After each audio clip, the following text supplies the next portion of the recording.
नमस्कार छात्रों, राधे राधे, जय श्री राम। मैं हूँ शिखा और स्वागत है आपका शिखा संस्कृत क्लासेस में। चलिए छात्रों, अब जल्दी से तैयार हो जाइए क्योंकि आज से हम करेंगे इकाई 1 यानी वैदिक साहित्य इकाई 1 के महत्वपूर्ण प्रश्न उत्तर।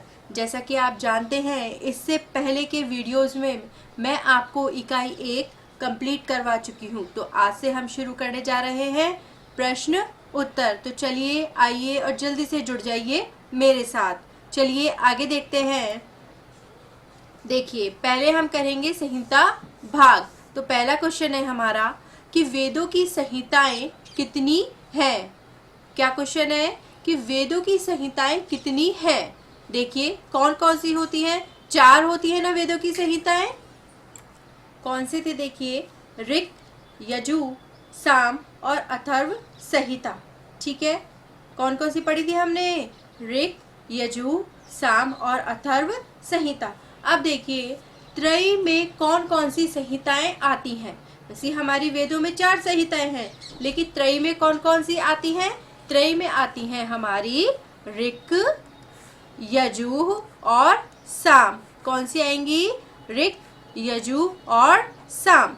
चलिए, अब त्रयी की संहिताएं किन घटकों की प्रतीक है।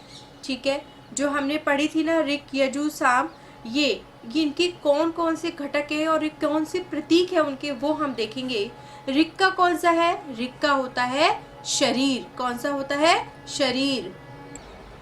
यजु का होता है मनस, मन। और साम का होता है बुद्धि, साम का होता है बुद्धि। और अथर्ववेद किसका प्रतीक है, अथर्ववेद है आत्मा का। किसका, आत्मा का। चलिए आगे देखते हैं, अथर्ववेद त्रय में सम्मिलित क्यों नहीं है।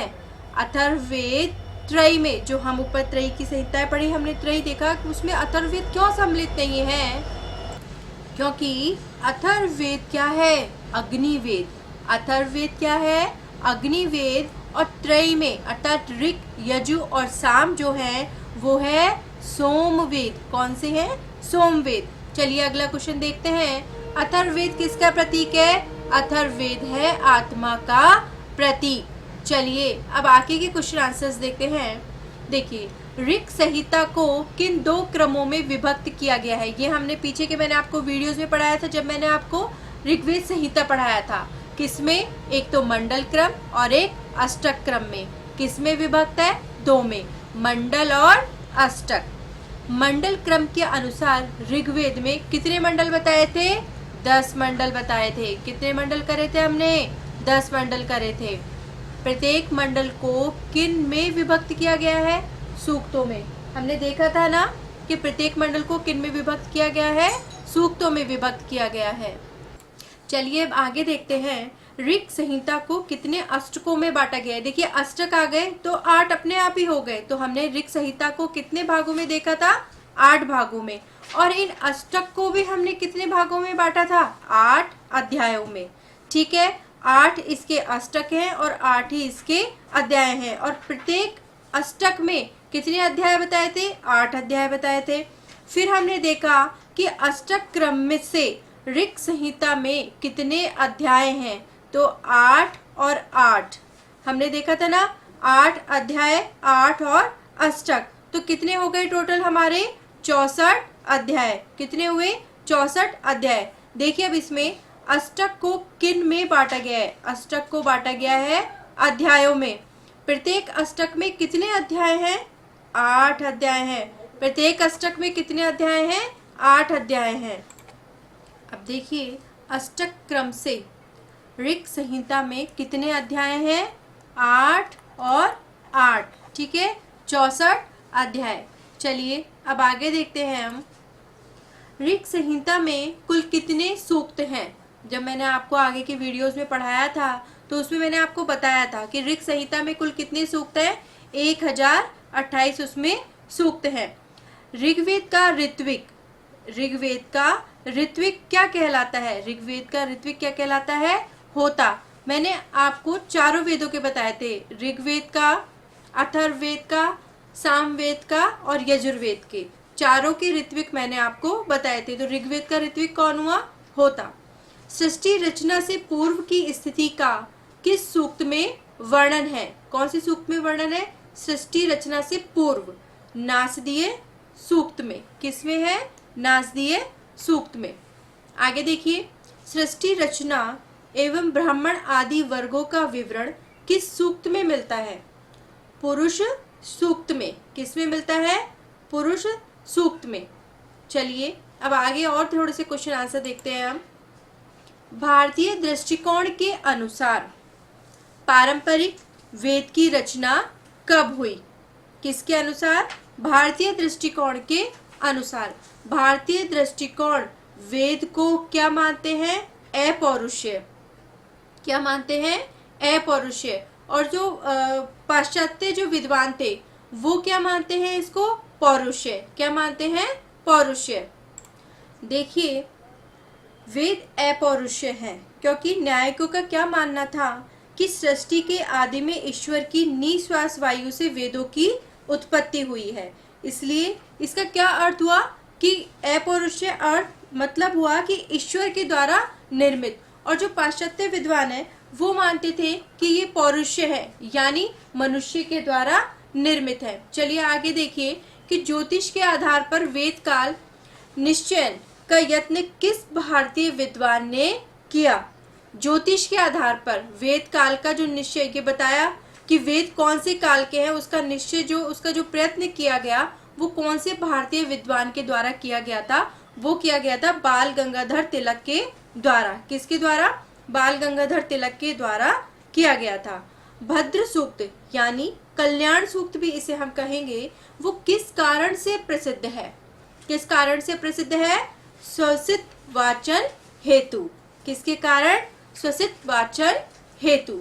चलिए आगे देखिए कि वेदों में वसंत संपात किस नक्षत्र से माना गया है? वेदों में वसंत संपात किस नक्षत्र से माना गया है? वो है मृगशिरा से। किससे? मृगशिरा से। और वर्तमान में वसंत संपात किस नक्षत्र से होता है? वो होता है उत्तर भाद्रपद। किससे होता है? उत्तर भाद्रपद।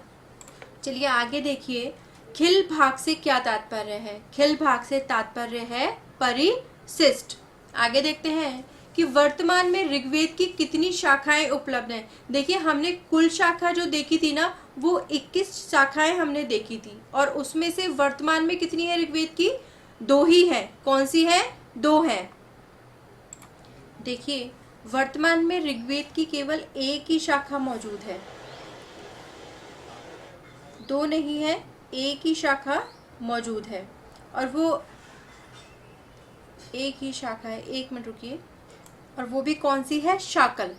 ठीक है। और जो मैंने आपको पढ़ाई थी वो 5 थी, वैसे तो 21 है, लेकिन मेन कौन सी थी? शाकल, बाष्कल, आश्वलायन, शंखायन और मांडुकायन, जिनमें से एक ही शाखा अभी उपलब्ध है और वो है शाकल। और ऋग्वेद की कुल शाखा कितनी मानी गई है? 21 मानी गई है। चलिए आगे देखते हैं। सर्वप्रथम वेदानाम निर्वचनम कृतम यास्केन, वेद व्यासेन, श्वेत केतुना या शांडिल्येन। बताइए इसका आंसर क्या होगा? इसका होगा यास्केन। वेद निर्माणस्य प्रक्रिया अत्र उपलब्धा अस्ति। क्या आएगा इसमें? वेद निर्माणस्य प्रक्रिया अत्र उपलब्धा अस्ति शुल्ब सूत्रे। क्या आ जाएगा? शुल्ब सूत्रे। चलिए आगे देखिए। अब आगे है विश्वान नरान नयन्ति इति कस्य निर्वचनम अस्ति। कस्य निर्वचनम अस्ति। इसमें क्या आएगा? वैश्वानरस्य। क्या आ जाएगा? वैश्वानरस्य। चलिए आगे देखिए। यास्क अनुसारेण आख्यातस्य लक्षणम अस्ति। क्या क्वेश्चन है? यास्क अनुसारम आख्यातस्य लक्षणम अस्ति। बताइए इसमें क्या आएगा? भाव प्रधानम, सत्व प्रधानम, शब्द प्रधानम या धातु प्रधानम। क्या आएगा इसमें? इसमें आएगा भाव प्रधानम। चतुर्वर्ग चिंतामणि इति अस्याः कृते रचनाकारः अस्ति। बताइए इसमें हेमाद्रि, हरितः, बोधायन या आपस्तंभ। इसमें आएगा हेमाद्रि। शाकल्यः कस्य वेदस्य पाठकारः अस्ति। शाकल्य कस्य वेदस्य पाठकारः अस्ति। किसका आएगा इसमें? ऋग्वेदस्य। किसका? ऋग्वेदस्य। चलिए आगे देखिए। सामवेदस्य पाठकारः अस्ति। सामवेदस्य पाठकारः अस्ति। इसमें क्या आ जाएगा? गार्ग्यः। क्या आ जाएगा? गार्ग्यः। अब आगे देखिए। पाठ विधीनां प्रकाराणि सन्ति। पाठ विधीनां प्रकाराणि सन्ति। कितने हो जाएंगे इसमें? 8। कितने हैं? 8। आगे देखिए। पाठ विधिषु इदं न अस्ति। पाठ विधिषु इदं न अस्ति। बताइए इसमें क्या आएगा? काव्य पाठ। चलिए अब आगे देखिए। मंडल क्रमे कस्य वेदस्य विभाजनम अस्ति। क्या आएगा?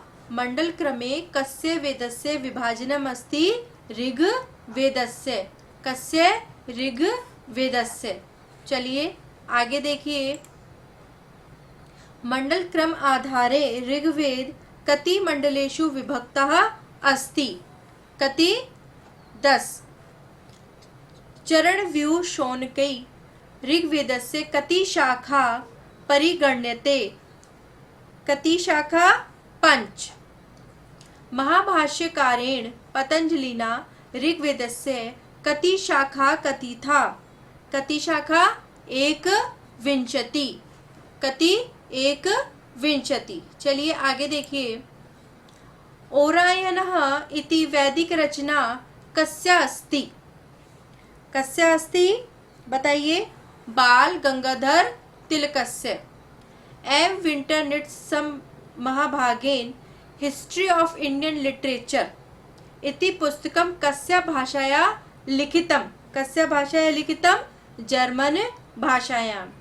ज्योतिषाधारे शंकरलाल कृष्ण दीक्षित महाभागेन वैदिक कालम मन्यते। क्या मानते हैं? वैदिक काल के वो क्या समय मानते हैं? 3500 वर्ष ईसा पूर्व का मानते हैं। चलिए आगे देखिए। नारायण भवन राव पावगी महोदय भूगर्भा धारे वैदिक कालम मन्यत 3000 वर्ष ईसा पूर्व वर्षे। डॉक्टर ओल्डेन वर्ग मतानुसारेण गद काव्यम